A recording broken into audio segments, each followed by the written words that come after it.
In this episode of Art of Product, Derek and I talk about Rob taking over the show from Ben, right? Am I taking over co-hosting duties from now on? Yeah, this is... Who are you? You've invaded the show. I know.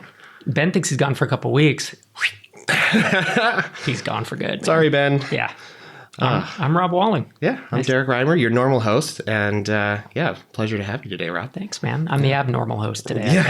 Yeah. Thanks for inviting me on, man. Yeah. I was on stacking giant robots, crashing into others. Smashing. Yeah. Right. Yeah. So I was on that a long time ago, really before either of us knew Ben, I think. Yep. But I haven't been on Art of Product. So. Yeah, we were standing around at MicroConf and we were talking to Adam. He's like, "Oh yeah, last time I guested on Art of Product," and you're like, "What the heck, man?" Yeah, why have you? How have I not been on this? I think there's like a 6 degrees of Rob Walling thing with podcasts because I've been on so many of them. But I was like, I don't think we've been on. Yeah. Come and talk about some stuff. It's all good to finally have you. I have to ask, get this out of the way up front. Do you prefer retired or unemployed? Probably unemployed, I think. Retired sounds so it makes me feel old. Right. Which I'm not that old. And I really am enjoying the not going into work thing. I bet. Missing pieces of it, as I'm sure you are. Yeah. The team and stuff. But I'm not missing the fact that I do not have Slack on any of my devices. That's music to my It ears. is crazy, yeah. That was a great moment, actually, was when I deleted Slack off my phone, because they didn't actually boot me out of Slack right away, which is kind of funny. Like it was like I was sort of still in stuff in case they had questions in the weeks following. But I waited about a week, and then I was like, okay, you know what? I think I'm ready to be done with this. And it was a nice moment. Yeah, I can imagine.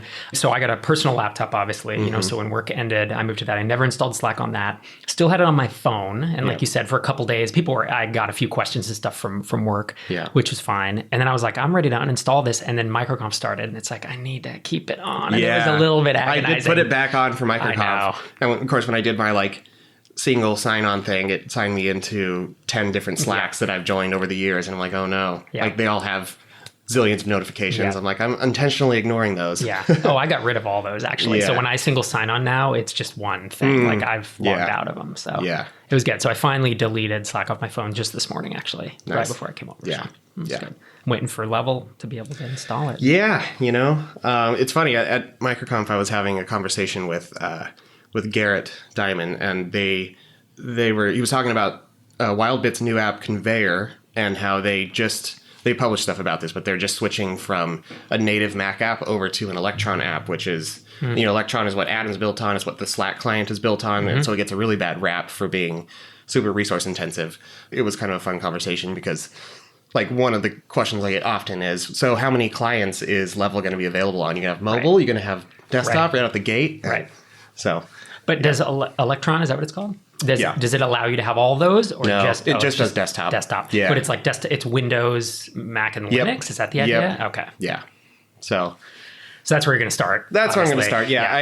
I pulled down Electron in the last couple of days just to toy around with it. And there's a very nice, there's a hello world, download the code, one line command, and you have a running Electron app. And then you can just kind of use that as a starting point and go from there. So I think I'm going to try to actually...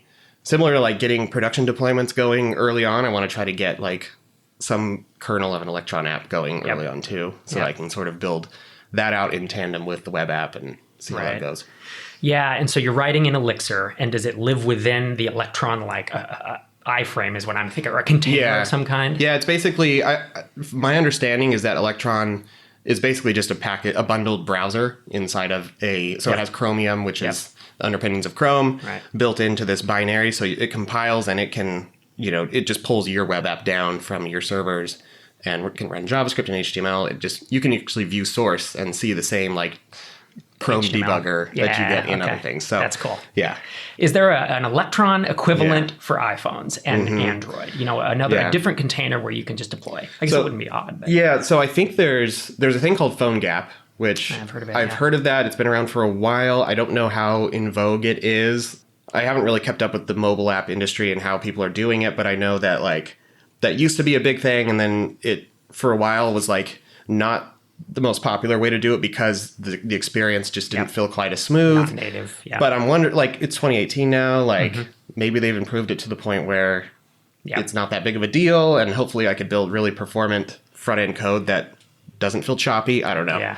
It's hard to know. Yeah, because if it doesn't feel native and you're targeting developers, Yeah. it's going to be rough. Like Yeah. you're definitely going to have a high bar of usability, or even just they know where the bodies are buried. Developers know how the sausage is made. So they're going to be like, use PhoneGap, and you're not supposed to do that or whatever. Right. You know? Yeah, it's funny. I saw a tweet the other day for Twist, which is another Slack competitor out there. Someone was like giving them props, and the way they gave them props was screenshotting the Mac process viewer and was like, 8 threads. That's what I like to see. Like going native, not using Electron. Oh my gosh. I think that may have factored into that developer's buying decision. Yeah. The fact that the Mac client is a native Mac client. I'm like, oh no. Is this what I'm going to be dealing with? Yeah, yes, it is actually. Yeah. So are they native? Is it Twist? I always forget if it's Swift or It's Twist. You just said it, but do they have native? They have a native Windows app too, and native I don't know. Linux and native I don't iOS? know. I haven't dug into that. Okay. But it wouldn't surprise me, I guess. Yeah. Yeah, because they have a team and stuff. Man, Yeah. not only is that hard to build, that's hard to maintain to keep everything on feature parity. So. I know. That's to me, it's a big sign that Wildbit, I respect their founders, and I know they produce great software.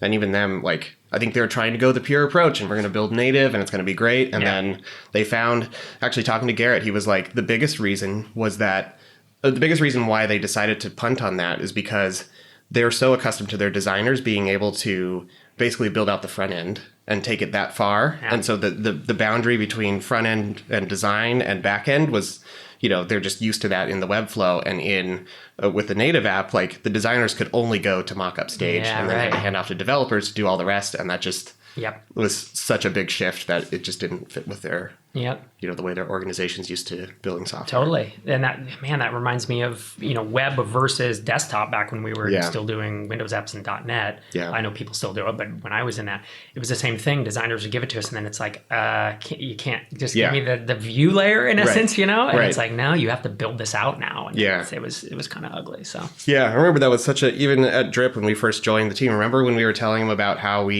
telling the Lead Pages team how we like to hire designers, and we're like, actually, we look for people who can, not only build in Sketch or Photoshop or whatever, but take it into HTML, CSS, and own that whole thing. And I remember some people there were like, sort of like mind blown, like, wow, that's so amazing if you can find people to do that. Right. But I feel like that's such like the way to do it these days. Yeah. And it's certainly the way that you and I wanted to do it. Yeah. Is to avoid having that extra layer, right? And when you're small, it's like you need the multi-purpose, the non, maybe they're not as specialized, but even as we grew, if we had hired folks, there would be too many handoffs. Yeah. If we had a designer and then that person, I always say slicing, but I know we don't use that anymore. The person turning the sketch into the HTML, Yeah. And even, our designers get into the view layer. That's why we call them, I think it was the job title was like UX developer. It was like UI/UX developer maybe was the title, instead of and designer is someone who, at least in our book, wouldn't take it to HTML. Yeah. So I was listening to a podcast the other day, and it reminded me, I want to maybe reminisce a little bit about our times at Drip. It is this podcast called Work Life that it's relatively new. They're a few episodes in. I haven't heard of it. And it's I think produced by TED. So one episode was about the secret to creativity on The Daily Show. And they were kind of talking about like breaking down their process and how they're able to, that sounds really crazy if you think about it.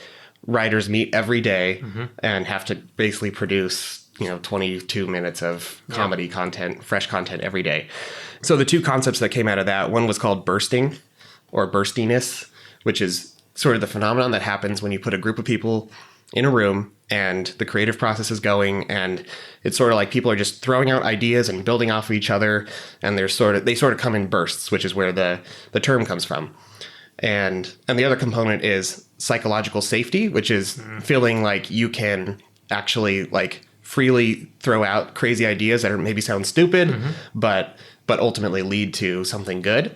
And they also talk about how the product usually can't be attributed to one specific person because the whole group has sort of contributed, so it gets all muddied up, but they end up with a really good end result.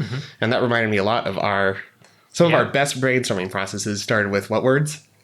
This is going to sound like a terrible idea, and we would never do it this way. But what if? Right? Is that it? Something like that. And then I'd write it, and it was some preposterous, catastrophic idea that then you took one kernel of, and then we would move on with. Right. And I'd pull that kernel out and I'd like throw something out there and you'd be like, no, it's not quite that. And there'd be something else. And by the end, it was just this iterative process that became something amazing at the end, hopefully, you know?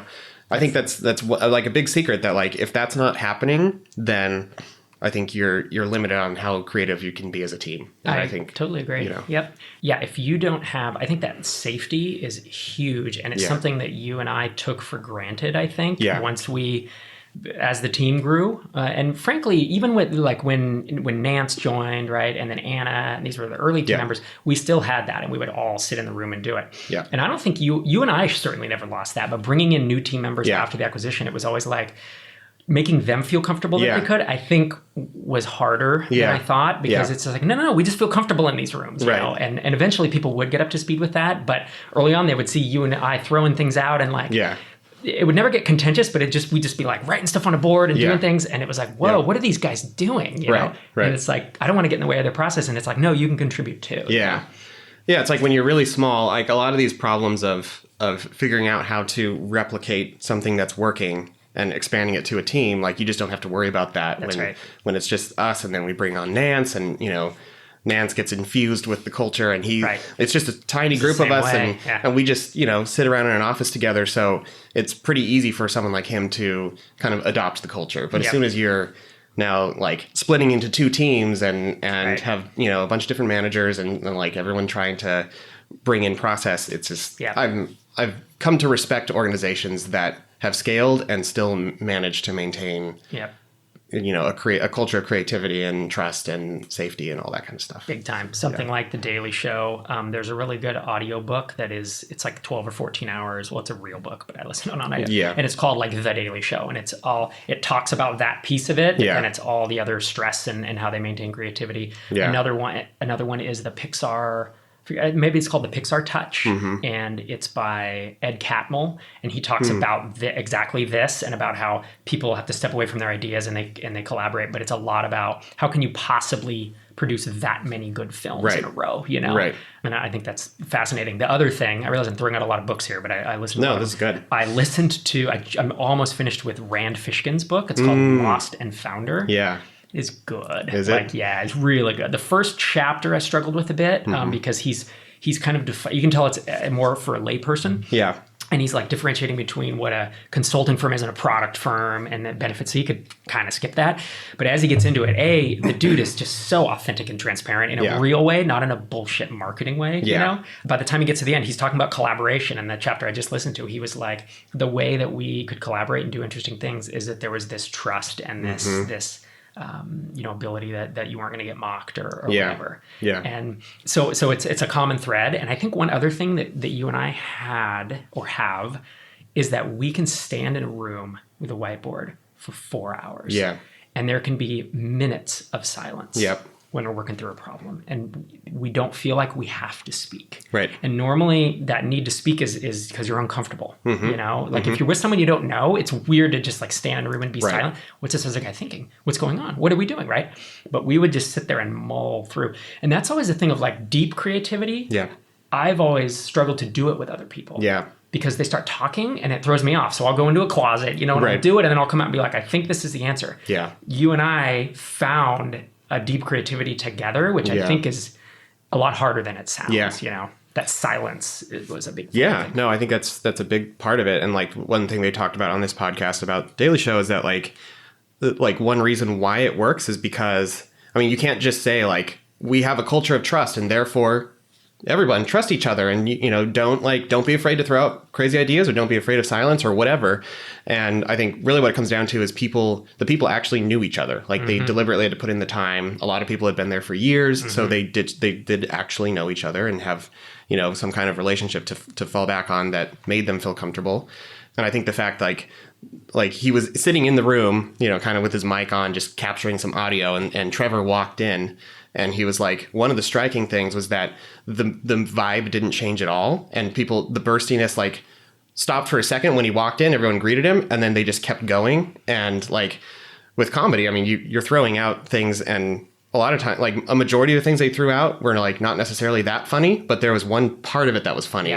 So that feels like the extreme case where, you know, when we're debating UI or some feature, like, it's not like we're trying to make it funny, but I feel like there's a higher bar for comedy, because if it's not funny, then it's a complete flop, you know? Right. So I just thought, that was really interesting. And like the fact that I think our team that we would brainstorm with felt comfortable with us too, even though technically, like, you know, you're above them in the org chart or whatever, but that stuff has to get thrown out. Yeah. And that was the way that we ran the team. Yeah. Because by the time we brought Brian, the designer, on, and then Brendan, who runs, you know, basically runs the product now, that it did take, I think, a few meetings and a few times hanging out with them to kind of ease that in. But I felt like by the time you and I left, that was hopefully ingrained to them, that like, we are all on equal footing in this room. Like, when we step in, frankly, most of the time anyways. I don't know that I ever pulled a rank in like 5.5 years, you know. Outside of this room, it's a strong dictatorship. Yeah, exactly. Heavy top-down control. But in here, you will do what I say. Yeah, that's funny. Yeah.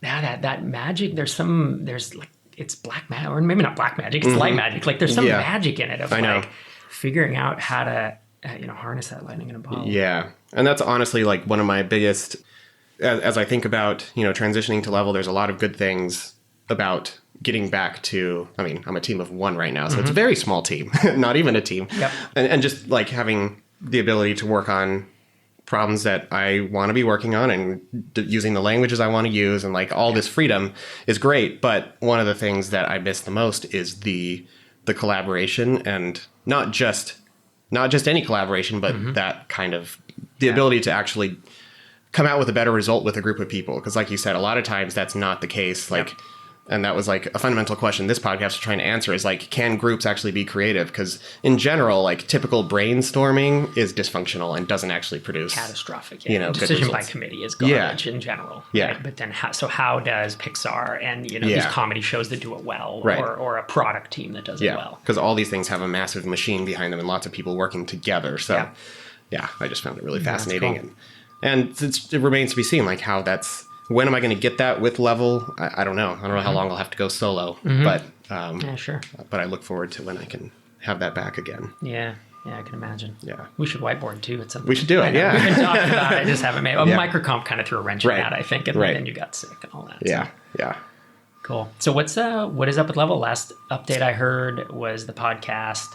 I think it was it was recorded right after MicroConf, right? So, when are we going to see some mock-ups? I actually watched part of your YouTube coding video. Yeah. I was like getting through it. I had no idea what you were doing. But I was like, is he going to show mock-ups? Are there mock-ups? And I don't think you did you? No, not really. And that's probably the thing. I'm not deliberately procrastinating on it, but I am holding myself to a high standard. I think I talked about this a few episodes back, where like I'm giving myself the ability to like actually produce some really polished flows, as opposed to just showing like raw notebook sketches. Because my biggest concern is that I'm going to show this to people and the response will be like, cool, looks good. And then it's like, well, why did I spend all my time doing this if I'm going to get back cool, looks good, or, whatever. And I think it remains to be seen if the mock-up phase is going to be fruitful, or if it's just going to be like, you're not going to get it until you can actually experience it. And so that's what I'm wrestling with right now, and trying to, I know it's going to take mental energy to just think about like, who do I want to ask for reviews of these, and think about that, and then kind of put together something that's kind of a tight package to show people. That's reviewable, because you're right. Sketches in a notebook, you could show them to me and I'm like, well, what does that button do? Well, what is this part here? Right. There's a danger, because you're threading a needle here. There are products that already do this, and you're going to a really tight niche and a really tight use case of less interruption and all that. So if you put something out that generally looks like Slack or a competitor and operates a little bit differently, the mock-ups are not going to indicate that. It's just people are going to be like, well, how is this different than whatever? And it doesn't help. So I don't fault you. I think, the common wisdom is like, get out there and get MVP and all this stuff. And it's like, I actually think you are in a bit of or there's a case to be made for you to be in a unique case here.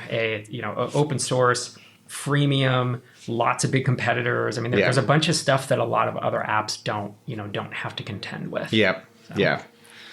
I've basically been, for the most part, building product, writing code. Since I've had MicroConf and now I'm sick, like I haven't done more screencasts, but I do want to keep doing that. Like that seems to get, it's one of the highest areas of interest. When I produce one of those, people, I get a lot of good feedback from people. I think people like to see how the sausage is made and the inner workings. And I think that's a place where I could reveal a I could do a more subtle revealing of like, here's what I'm looking at for the onboarding flow and how it flows into the actual app, and here's some of the constructs, and start to introduce things through that. I can't produce an hour-long video and expect a lot of people to watch the whole thing, but if I can at least point people to slices of it and get feedback that way, that could be an interesting way, I think, too, to get some early feedback. Yeah, I think so too. On flows. As I think about it, the danger of not doing mock-ups sooner and writing all the code is, of course, if you can't go back, it's hard to go back and change it. So if you've architected it in a way where you push it out and then people are like, well, I prefer it to be like this or whatever, and there's an overwhelming thing, it's like, how hard is that to go back and change once the code's written? And that's the bottom line, right? If that's easy, then you can wait until it's at least an alpha. But I wouldn't call it easy. Well, of course not. Yeah, in software, nothing's easy. Totally. You build out a couple thousand lines of code, you have legacy already, which is like, I'm trying to relish as long as possible in the phase of not having legacy holding me back. And I've already done I did one refactor of the authentication model. And I was like, this just reminded me too much of early days of Drip and pulling subscribers away from campaigns and some of those things that we were having to do with customers already on the platform. So I couldn't just nuke the database. And agonizing. So it takes 5 times as long when you have customers, right? And so you just nuked your database, didn't you? I did. That's the best feeling. I actually I rewrote. So there's things called database migrations that are incremental changes that are time stamped, and you run them in order, and it will produce the database schema you want. And that's how you mutate it over time. And I literally went back and rewrote history because I'm like, I do not need to preserve this at all. Rather than doing a bunch of incremental changes from the state it was before. I'm like, I can just rewrite history and have a clean history. And that's the way to do it. Won't last forever, but like you said, you're relishing it while you're there. So and you've seen both sides, the whole range, and so it's super helpful to have that knowledge going into a new app, right? Of not just that you can relish it at this point, but that you can look down the line and say, someday it's going to be, someday it's going to be like this, it's going to be a lot harder, and I got to think about that now, right? So you lay the foundation for that. Yeah, totally. Other things I've done, so I signed up I've been meaning to form the company officially so I can start making sure all my intellectual property is assigned to the company and start just all that rolling.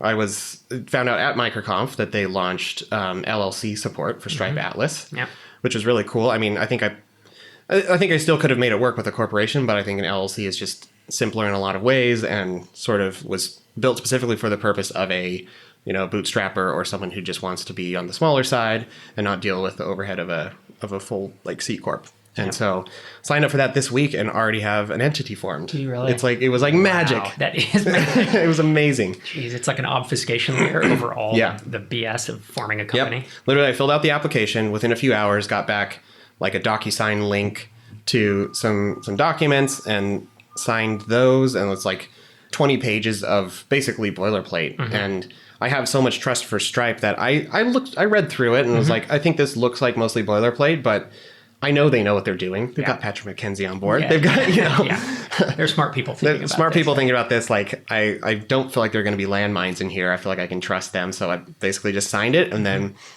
within a few hours, got back another link. It's we've set up your bank account with Aslo. Here's the, we just sign these few things authorizing that you have read the terms, whatever. And then did that, and a few hours later got an email back that was okay, set your password, and here's the thing, link your bank account, transfer some money. It was just all super smooth. And one of the things I love so much about Stripe is that as a business is they've built such a nice layer on top of so much nastiness, and even just this whole process of forming companies, I feel is similar to dealing with credit card processing, where there's all these archaic processes and legal hoops you have to jump through, and the fact that they've abstracted that is just so cool. It is.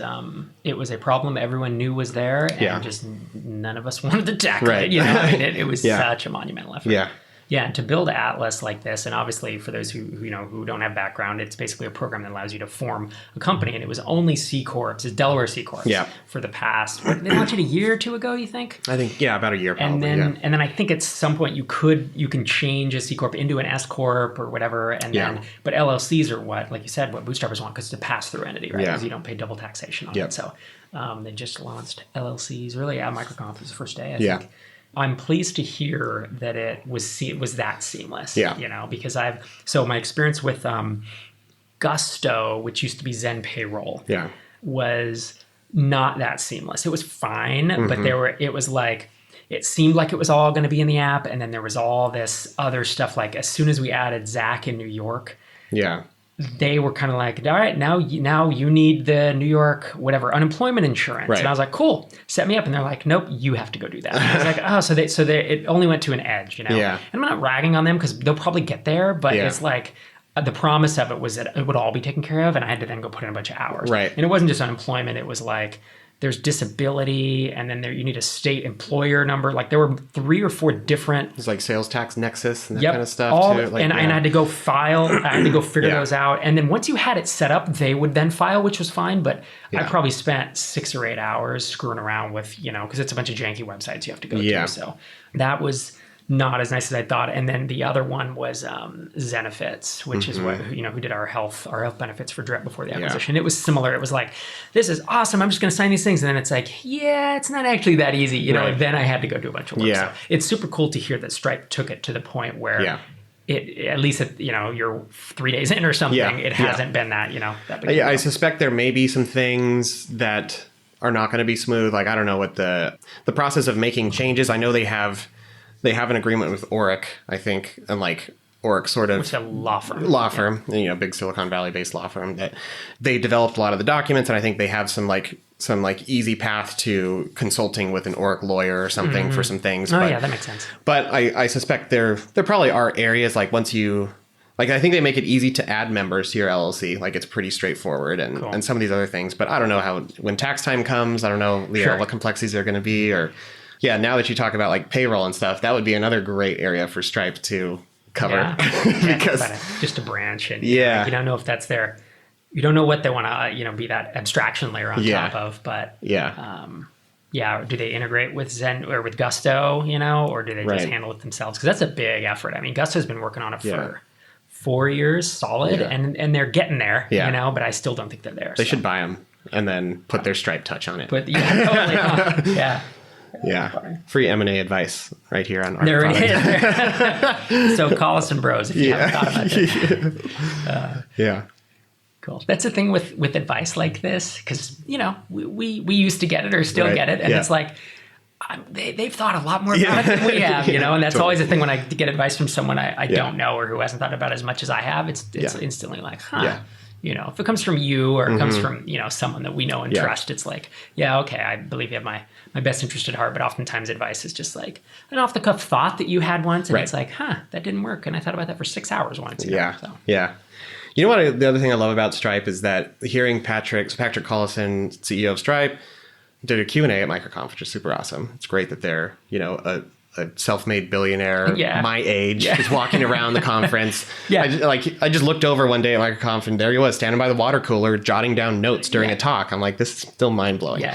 But when he gave their story, he was like, I mean, he's obviously a wicked smart guy, but also they sort of had a lot of luck along the way with Stripe becoming successful. And a big part of it was like just believing they could transform the financial industry or just like somehow like get banks to trust them and build this whole layer. It's just super inspiring. Like there's such a classic Silicon Valley story, I guess, of like, I don't know, we were just like young, naive kids who saw a problem and just like forged ahead with it and just made what needed to happen to build this thing. Right. And envisioned a world that was different, very different. And it's just crazy no one had tried to solve it in that way before. And it really took it would have taken a developer or a couple developers in this case to realize that there is such an easy solution. Well, the easy solution is to put this layer up here, and then the hard solution is everything they did below. And I still don't exactly know what that looks like on the back end. Are there still people like doing the faxing on the back end with the thing, or have they just automated all that? I have no idea. But I have a tough time believing, because their wedge in was us. It was developers. Right? I mean, that was. And I think their headline, we could go back on, the Wayback Machine. But I believe their headline early on was the easiest way to take payments for developers. And remember, they were on the homepage. Early on, there was like a command line, whatever. It was, whether it was a GIF or something you could type in. It was like I remember you could basically spin up a Stripe account just by clicking a link. Like you would just be like, take me to my Stripe account. It's like, we've set it up for you. You can set your password later, but here, do a test payment. Yeah. And it was amazing. Yeah. I think there's something to be said for targeting developers, which is where I hope this strategy will apply to Level as well. Right. Where like, for what it's worth, like developers sort of tend to latch on to these grassroots movements. And I think it has proven to be a very good path for apps to gain traction if you can win the hearts and minds of developers. Yeah. So that's what I'm hoping I can do with Level, and I think that's probably what Slack did too. They were sort of appealing to the nerdy developer who wanted chat in the workplace. Right. So I think Trello did that as well, because it was originally built for like the Kanban or Kanban. Yeah. And I remember hearing like realtors are using this and people for home improvement projects. And I was like, what? This is like a software development thing, but fully jumped the chasm. It totally did. And someday you do. Now you don't need, I don't think depending on what you want to do with the business, you don't need to cross the chasm. No. You could build a perfectly like suitable, 6-7 figure business. Yeah. Purely with developers if you want. And then obviously the potential is 8, 9, I don't even know what Slack is now. You have to look, but it's a lot of money. That's a lot of figures. Yeah. I lose count at a certain point. Yeah. So. Yeah. Totally. Cool. What else? You have things on you literally have an envelope. I do. With things scribbled on back of the envelope. Yeah. I couldn't find scratch paper here, so I have notes. I think I have. Well, the only thing is thanks for forcing me to shower this morning at 10 a.m. because you told me, I thought we were going to record a podcast, and you were like, yeah, we're going to do it on video too. And it was like, I need to clean myself up. Shower, you're wearing pants. Thank you. Yeah. I was going to, if we weren't on video, I would have walked into your apartment in some boxers. Yeah. This is not appropriate. It's retired life. Yeah, that's it, man. Yeah. When you're unemployed, you can roll that way. Yeah. I think that's it for me. I mean, I just wanted to hear updates on Level, and it sounds like it sounds like it's moving along, and you got a good road ahead of you, man. This is a fun one. So I did have one question for you. Yeah. So this was sort of like your MicroConf talk. You talked about the pros and cons of being in a funded environment versus a bootstrap environment, right? Or self-funded. And one of the things you talked about was Colin from Customer.io's term fund strapping, which is sort of the hybrid approach of raising some angel investment, but not necessarily going for a Series A, right? And that seemed to, like, based on me being in the room and hearing all the questions, like almost everyone was asking you questions about fund strapping, right? And trying to... I was surprised by that. Yeah. I mean, I want to hear your assessment of why that is, but for me, it seems like, a lot of people are attracted to the bootstrap self-funded route, but it's just a really hard road. And I think, there is sort of this conventional wisdom in the business world of like, you should be spending other people's money. And so people wanting to get more into that phase, but not fully give up control from like the traditional VC route and have those kind of growth targets. Does that seem... Yeah. I mean, is that why you would do it? Is that what you're... I mean, that would be why I would do it as a founder. Does that seem like... That's the benefit it's a way to, because institutional money is where you get into, I'll say, trouble, or that's when it gets really complicated. The point of no return is once you've accepted institutional money, because then you have a board, you have board seats. Now, a lot of people accept institutional money but they don't give up control of their company. Yeah. So it doesn't necessarily mean that you have to. I mean, Lead Pages was, the as far as I know, the VCs do not own a majority. So they couldn't, do things that you hear about, 10, 15 years ago where you get voted out of your own company, that kind of stuff. Right. So there's plenty these days that are not doing that. But it adds a level of rigor where you have to now have these monthly reports and these board meetings and, all the stuff that I talked about in my talk, which is like... That's why you don't raise funding, is because you don't want to deal with that, right? Yeah. Nor you need to hit the 100 million or whatever it is, ARR. Yeah, fund strapping is kind of that in between, and it's raising, like I said, between 250 and 500K is what I'm seeing. And since it's not institutional money, you raise it from a group of angels, right? And maybe you get a bunch of people writing you 25K and 50K checks. Yep. And they have ownership, but maybe you sell 10 or 15% of your company. There's no board. And you, in essence, you don't answer to them. I mean, you obviously have like ethical obligations and there's legal, intricacies. Yeah. And frankly, a bunch of the companies that I've invested in, I say a bunch, I've invested in a total of 11, and I think 4 of them are fund strapped, 4 or 5.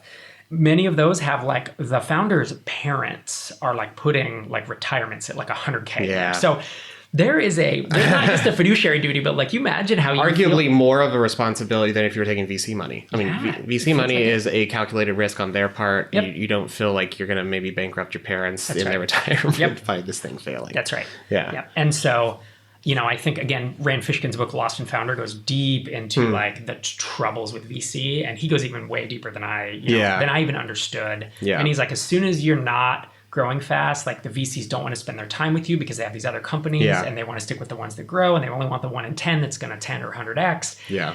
And that doesn't happen with fund strapping, Right. I think could be the best of both worlds. Mm-hmm.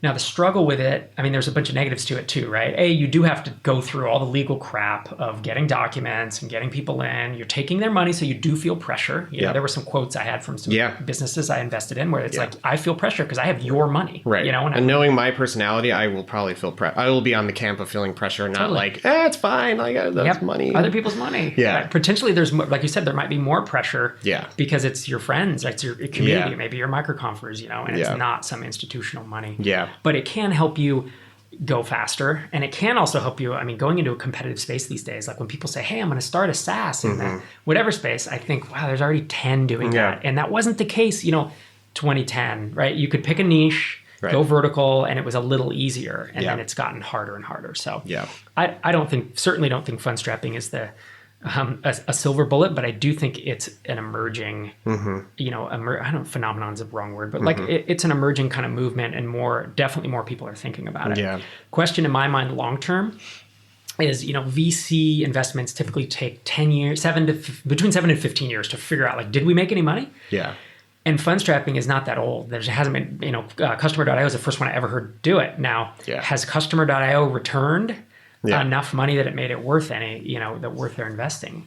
I don't know. Yeah. And the investments I have, none of them have, right? The only investment I have that's returned anything was WP Engine, which was 7 years ago that I made it. Yeah. So long term, will fund strapping be around, or is it not a viable business strategy? Yeah. Is there not enough profit thrown off to pay the investors back? Right. It's sort of, it's an experiment right now. Right. Do you feel like deep down, like more of a, like, this is a model that should exist, like it's a healthy model, and therefore I'm going to engage in angel investments of this kind? Yep. Or so it's sort of a risk on your part, right? Yeah. You're going into it knowing that maybe this won't actually return a bunch, but right. Be part of it. That's right, because I believe that it should exist, right? Yeah. Because for people like us and MicroConfers and just our, kind of bootstrap community, I think it's going to be a better place if this exists. I think more of us will be successful, and I think kind of validates the model. But venture capital was super disorganized, and it was a cottage industry and kind of a mess until really the mid to late 90s. Mm-hmm. And I mean, it's only been proven out, so to speak. It's existed since I think the 70s, maybe. It was like Sequoia Capital, like those guys. Yeah, those guys even came around late, in the like 80s, I believe. Yeah. And so, and there was like one, there was like one firm doing it, and then there was 2 and 3, and it was still kind of a mess. And so, if this works, it'll take a long time to do it. But there is precedent, when you start a car wash, or a restaurant or whatever, you get essentially fund strapped. You don't plan on raising another round later, but you do need startup capital. Right. And you plan to invest that in the business. And if it works, you pay back with, dividends or, or payouts. So. Yeah. Yeah, I suspect this has been happening in one form or another. It's just the tech industry has sort of relabeled it, and it's like it's an uncommon alternative to the common path of the typical tech startup that goes VC these days. So, I bet people in other industries would be like, you guys have reinvented something that we've been doing for hundreds of years. This is just called business financing, where I come from. Yeah. You're right. VC has been typical because a lot of the businesses that have been started are these kind of moonshot ideas, whereas it's really just been in the past, let's say 12, 13 years, where non-moonshot software ideas were even really a thing. Before that, it was like you could have a kind of a WinZip or an FTP download or shareware, but think there was no SaaS, and so as that's come about, it's like, wait, this is a totally viable model to make 6 or 7 figures, and if I could throw off, 30%, 40% net margins, I don't know, do the numbers work out? I think they might at a certain point. Seems like they would, especially if like this type of financing has been happening for car washes and restaurants for a long time, but the margins on those businesses are low, so low. Yeah. And you look at the margins of a SaaS company and the potential to pay back to get an ROI much faster is there, you know. So yeah, the kicker is the valuations. And if people go out and they try to fund strap, this is the thing I've been trying to run the math on, is if you try to fund strap at kind of venture valuations or Series A valuations, I don't know if you're ever going to get your money back. So almost the valuations have to be lower by definition because you're never going to hit that big one. So that's I think, remains to be seen. And certainly someone smarter than I has been thinking about this, like Bryce Roberts from Indie.vc. I think they have they have the model dialed in. So, and I guess like the other thing is probably that like a car wash, for example, you may be like buying a building as part of this. So there's a physical asset that could be like sold in the event things go south. You could sell this thing and get some money back. But in software, it's like all intellectual property, right? There's no So we've probably talked for long enough on the main part of the show. I think we should probably wrap it up. But sounds good, thanks for coming. For sure, man. Yeah, we got to do this again. Indeed. I had a great time. Yeah, kick Ben off again. And let's just say for the next 52 weeks, we've got a show up there. Nice. And this was fun. So if you're listening to the audio of this, we're actually standing in the same room because we're both in Minneapolis. So it's always fun to do these when the opportunity arises. Yeah, that's cool. Thanks again for having me on. Yeah, you bet. And the show notes can be found at artofproductpodcast.com. Thanks for listening. Bye. Well, should we do a post loop? I think so. Okay, cool. Yeah, it's been a while since we did one, but I know. The feedback has been good on it. Have you guys gotten feedback on? Well, actually, I'm not supposed to talk about those. But I say you're not supposed to. Yeah, we have. People have said similar things where it's like, don't do them every time. Yeah, and people will start to listen, and if they're like, I don't care about because we talk about movies and all types of random. But we talked about crypto one time, and if you don't care about that, I just skip it. And so overall, it's just fun to talk about. Totally. Right? Yeah. That's, for me, I'm almost doing it for me rather than right. anyone. But people seem to enjoy it. Yeah. And to hear us get more casual, right? Where I don't feel stiff and stilted on my podcast, but as soon as I listen to the after show, I'm always like, why do I sound so relaxed all of a sudden? I bet, I mean, I would guess on yours, like you're trying to, just the format of your podcast, you're trying to make it so like the meat of the show is tactical and it's not like, no, it's not necessarily like personality driven or entertainment driven. It's all about like, let's deliver the information to provide value. Yeah. So you kind of probably click into like professor mode a little bit there. Yep. And although we've learned over the years, people say, I came for the information and I stick around for the stories. Yeah. Like, so they're like, be more people and, be more real humans. Yeah. And first, if you go, don't do this, but if you were to go back and listen to like the first 40, 50 episodes, like we were super stiff in educational. And then it wasn't until in the 30s or 40s where like Mike and I went back and told our story. We talked about fears and all this stuff, and that clicked with people, and they were like, oh my gosh, this is what you should be talking about. So well, I think that was one of the inspirations for Ben and I. That's why we went like full swing, all story, no tactics, Yep. And I don't know. There's a niche who enjoys following along with the story for sure. Sure. Maybe not quite as broad of a base. There's I'm sure you guys have a much larger potential of people who, a portion of your audience comes for the tactics and like couldn't care less about the story, know. But then I don't know. We do see reviews. We saw a review one time that was like 1 star, and it was in iTunes, and it was like 7 minutes of talking about bull crap, and then a cursory overview of something. Hey, get yourselves together, man, or something. Gosh. And it was like, I guess that guy didn't care about the story, but it's 1 in 500 iTunes reviews. Right back and be like, I release you from your obligation to listen to my podcast. Exactly. I'm sorry. Do you want me to refund the money you paid for this podcast? So. Give me your Bitcoin address and I'll send you 0. Speaking of Bitcoin, what's how you been feeling about? So it was up end of last year, January it started going down, right, all the way until tax time, and then right after tax time, it came back up, and now it's dropped a little bit in the last couple of days. Not just Bitcoin either, like crypto in general, right? Because you have a few different. So I started playing around with it. It was probably like a year and a half ago, I think, and I literally just put in. Just kind of rewinding through my crypto story because I don't think I've told it. Like, I literally put in $1,000. This was right shortly after Drip acquisition. I'm like, okay, I'll gamble $1,000. Yeah. So it's mid 2016 then. Yeah, 2 years ago. 2 years ago. Okay, yeah, time flies. So I did that, and then I really didn't pay attention to it at all. That's the best kind of investing, right there. Yeah. And I frankly almost forgot about it. Like, I kind of stopped checking Coinbase for a while, and then it was like, I don't know, not quite a year later when it had rallied. I was starting to see the news about it. You were starting to talk about it more. Like, oh, did you check the Bitcoin price? And I'm like, oh yeah, I have that coin. Right. I think I bought it at it was like $800 or $900. So I had just a little little over one coin. Yeah. And so then when I saw it rally up to 20 grand, You're like, oh my of course, before that, it was when it had made it to 9 or 10 grand where I was like, this is quite interesting. Yeah. Like I still think of it as a pure gamble, and I'm unwilling to put any money into it that I'm not, willing to lose. Right. But I did start averaging in a little bit more at that time, and I had some, and then like Bitcoin Cash fork happened, and then Coinbase finally made it available like late last year. And there was some weird stuff around that. I don't know if anyone ever unpacked what the spike was right after it launched, or if it was fraud or whatever, gaming. But I mean, I like instantly sold that and like netted a couple grand just out of nowhere. I'm like, this is insane. Yeah. So it seems so unrealistic. Yeah. This is happening. Yeah. And then like I had some Litecoin for a while and was just like, I don't really know. The thing is, even though I can't think of this as a traditional investment, I still feel like I got to the point where like if I'm like having a little bit of money in a bunch of things and I'm not actually like I can't form a good opinion about whether I think Litecoin's going to be around for a while. I can at least pay attention to Ethereum and Bitcoin news. Yeah. But like Litecoin, I have no idea, and the whole long tail.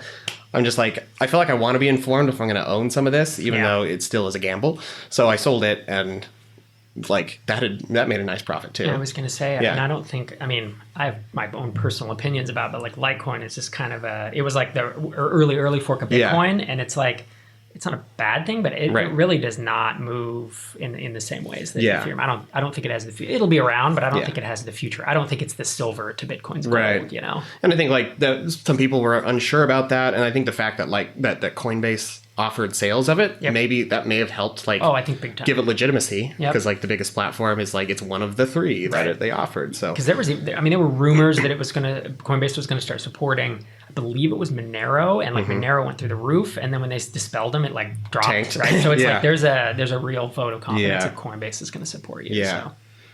And then I don't know if I talked about my Coinbase drama, but my wallet, my USD wallet got frozen because I moved to Minnesota and I updated my address on file, and they didn't notice, but when I did ID verification, that's when they cut it off. Yep.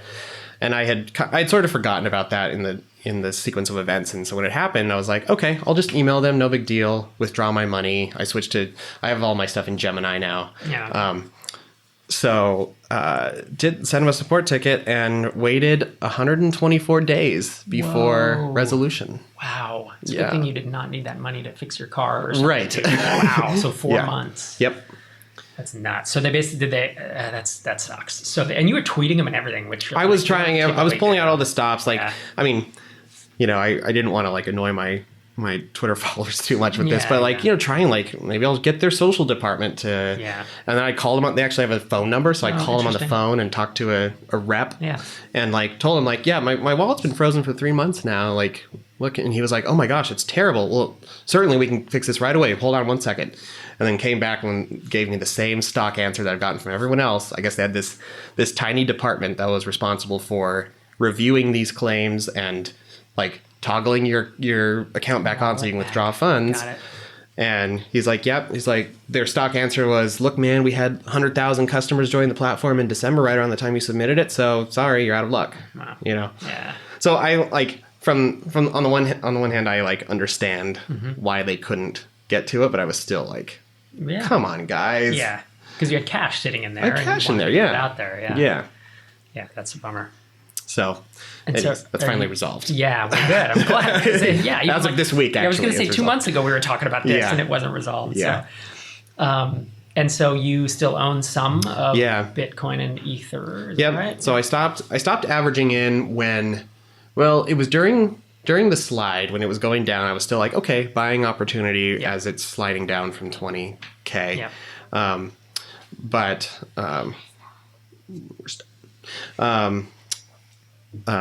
But my wife checking to see if we were done recording. Yeah. This is post-lude. We're not done.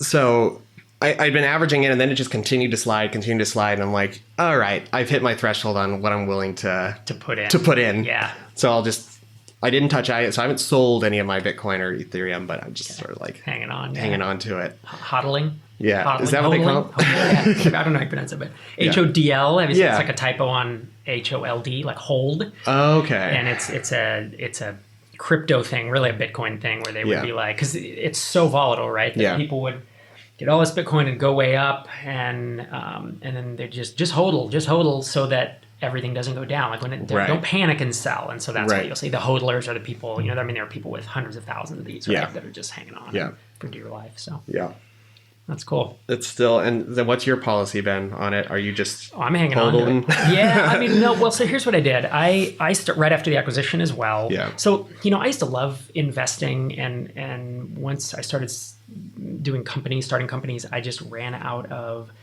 the bandwidth to manage it. So I would do the 401k or whatever, the IRA stuff, and just throw it in ETFs. But as soon as sold the company, I suddenly found this headspace of like, oh yeah, I love this stuff. Yeah. Like I love trying to figure out securities and all this stuff. So started investing more, and I was talking to Clay, and he was like, I had owned a little bit of Bitcoin, but he's like, you can dollar cost average it now. And I didn't know that. So right away, July 2016, Ether was at $4, and Bitcoin was probably, I would guess, 600 or 700. And I started averaging in, and which was obviously happened to be a good choice, but I viewed it as an angel investment. I was telling you this, like it's either going to zero or I'm going to make 10 or 100x on it. Yeah. And so, that was, it kept going up and up and up. And what's interesting is I put way more money in than I would have in the past because there was proceeds from my net. It was as a percentage of my net worth, it was still a tiny percent. Right. But then it ballooned up to this enormous, like a third of my net worth or some insane thing where it was like, whoa, that feels uncomfortable. Right. Any financial planner would tell you like, sell. Yeah. So I started, as it would jump up, I would dollar cost average out. Really individually, not on time base. I would watch, because it would float. It would go down and up. And then when I'd see the big jump up, so like when it hit, $3,000 for the first time, I sold like 1%, and then when it hit $6,000, I would sell 3%. Yeah. But it kept going up so that I didn't have any less dollar value worth, So it was this weird, it's an odd problem to have. Yeah. It sounds like a first world problem. It's like things keep going up. And so my asset allocation is way out of balance because my Bitcoin is 100x. Exactly. So, but then I got in, even back then in late 2016, I didn't know, is it going to be Bitcoin? Is it Ether? Is it Litecoin? So I bought I bought Monero. I bought a bunch of things. Yeah. I think I had 6 or 8 of them. And I have sold some since then. I sold some because it just felt like the right thing to do as it went up. I sold part of that to I bought a car. I've never, I bought my Volvo. I've never had a nice car, and I bought that. But everything else, I'm just kind of hanging out and see what happens long term. Again, it's money that it would be a bummer if it went to zero at this point, but it's nothing. I've pulled out so much more than my initial investment at this point. I was playing with house money like 18 months ago, Yeah. So I haven't gotten to the place of playing with house money, I don't think, because I averaged in for a little while, but I'm still significantly up over what I've put in. There it is. And so I've been trying to, it's become harder and harder to keep track of how much I've put in. I know. It gets tricky. Tax time was a little tough for me this year, actually. Yeah.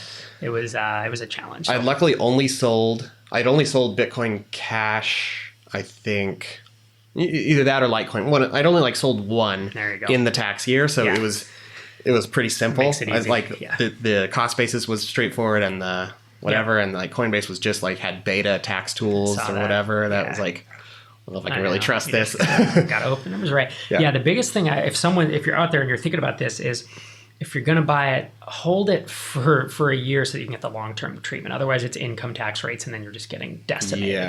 So that's one mistake I made with just a portion of it. I didn't track the exact day. Yeah. And so when I actually printed it all out from Coinbase, and I have a couple other, what do you call them? Not marketplaces, but the exchanges. That I use. I was off by a few days, and so I had some short-term sells, and it was just like, man, I'm going to pay whatever it is. A third of that goes away. The capital long-term cap gains rule applies to this? Yes. Or hold it for more than a year? Yep. Yeah. So that's the big thing that I screwed up with. Just a small portion of it, but I realized that could have been a lot of money. Yeah. But now there are these funds, and that's what I did sell some and throw it into, essentially it's like an ETF, but it has a high minimum, and you have to be accredited, I believe, to be in it. So, but they are across the top 15 currencies by market cap at any point. Diversification. Yeah. And so that's what I would love to just Right. Frankly, I'd love to pull all my money out and throw it in there, but I don't want to pay all the taxes on the sale yet. Right. You know, so long term, I don't want to manage stuff in exchanges. Right. To me, I view this as just another. It's sort of like buying. Hey, you're buying individual stocks right now, and that's not. Yep. That's not really the best approach for stock market investing. You want diversification built in. And even stocks, it's a little different than stocks because it's more. These exchanges are way more cumbersome. I can't just sell all that I have. There's all these limits. Right. They could feasibly get hacked. I know that some of them have insurance and some don't. Yeah. There's more complexity holding individual coins, and there's this management of it, and you can send it to the wrong address and it's just gone. Like that won't happen with stocks. You know, there's actual danger. So I'd prefer for someone else to be the custodian of it and for the diversification as well. So I know people are working on the ETFs. Yeah. You know, and I think that once that comes out, I just view it as another asset class, right? It's do I want to go out and buy individual bonds or do I want to own a Vanguard bond fund, right? And do I want to buy individual, REITs? I don't want to go buy individual real estate buildings, but I own REITs, right? Yep. And so crypto is should be a very narrow slice of your portfolio or my, I'm not giving advice obviously, but I never viewed it as like, I'm all in on crypto. I know some people are like have a lot of their liquid net worth in it. And I'm like, that's either going to pay off for you or wow. Right. Yeah. I think like Clay has a podcast now where he's sort of just journaling stuff. And I think there's one where he was talking about his Bitcoin strategy where he was like, he's experimenting with trying to live off like cryptocurrency income or something like that and like sell off just enough to like pay the next month's bills or whatever. Interesting. And I don't know how that's working out now that like it's taken a big dip and it's been down for, kind of trending downward for a little while or up and down. But it sounded like based on what he said on there, like he had a pretty significant chunk of assets in crypto. So I can imagine. He's building a whole startup around it. So he's very bullish on them. Yeah. But yeah, it's hard when like people like Bill Gates, Warren Buffett, all these guys are like super thumbs down on crypto. Yeah. And it's like, who's wrong here? I don't know. And with it's tough because Warren Buffett's certainly a smart guy. Yeah. There was the most recent episode of Silicon Valley. I don't know if you saw it, but it's about they talk about launching their own instead of getting a Series B, about doing an ICO. Yeah. For the company, it's not Pied Piper anymore, is it? Yeah, whatever it's called. I think it might be called Pied Piper. But and one of the guys is like, Warren Buffett, says it's not worth anything. And he's like, why do you think that is? Because Warren Buffett has 68 billion of this other token that's, it's the thing here, but it's a new token and it could potentially devalue this other one. And that's it. So they have this really interesting conversation about it. I've always been a fan of Buffett. And so, he may be right. And that's why I don't have any more money in it than I can lose, Yeah. But it's definitely like, like gambling on, or betting on startups. Starting companies is risky too, right? I never had more money in, companies than it would have been catastrophic for my emotional state, but it would not have, I wouldn't have lost the house, right? Yeah. On startups. Yeah, so. Totally. Yeah, it's interesting to think of it as like, think of your net worth as, allocated in a certain way and just figuring out what's the slice you're going to put into it. Totally. And, 1 or 2% seems reasonable and, probably won't send you into ruination. This is assuming you have a certain, pool of assets that are beyond living expenses or whatever. But assuming you're in that scenario, it's kind of interesting. Even if for someone it's $300, like it's fun. It's interesting to think of it that way. It sort of separates the emotion from investing. Totally. For me, at least. That's right. Yeah, that's how I view investing as asset allocation. Yeah. And so I have, I think I don't know exact number, but maybe 3% of my net worth is in precious metals. Yeah. Which sounds just like, why would you own precious metals? Now, so, some of it is physical in a vault, and others is the paper. There are ETFs you can buy of gold. Yeah.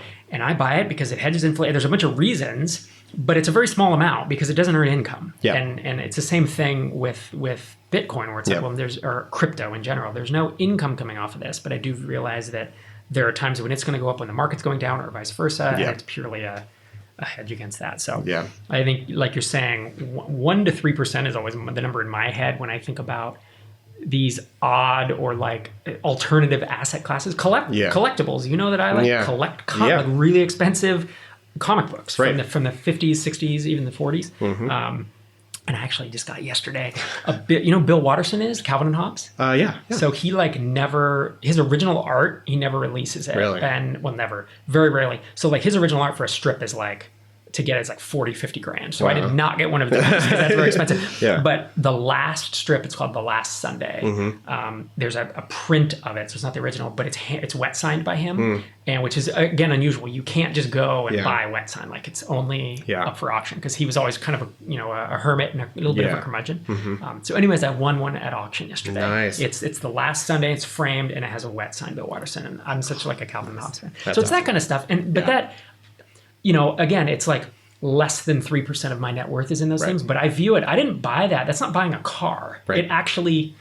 It is very unlikely to go down if I hold it. You know, if you overpay for it, art can go up and down or whatever. But like that asset, if you look at it over the course of the last 20 years, as long as Bill Watterson doesn't do something that like tarnishes his name, right? I mean, that could happen. Right. You know, that's Turns the out risk. that he's a serial abuser or sexually something. harassed people, you know, then it would be catastrophic. Right. But you know, if he just goes on and passes away like most artists or whatever, like that's actually a piece of something that I enjoy in my home. And also, you know, I do view it as an actual asset. Yeah. You know? But again, you want it to be less than a few percent. To go putting 50%, 30% into that. Catastrophic. Yeah. So.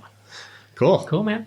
I think that's good. We better kill this video before it like sucks up all my disk space. I'm getting a little nervous. Crash. Yeah. It's a long one. Cool. All right. Until Take it next easy. time. Bye.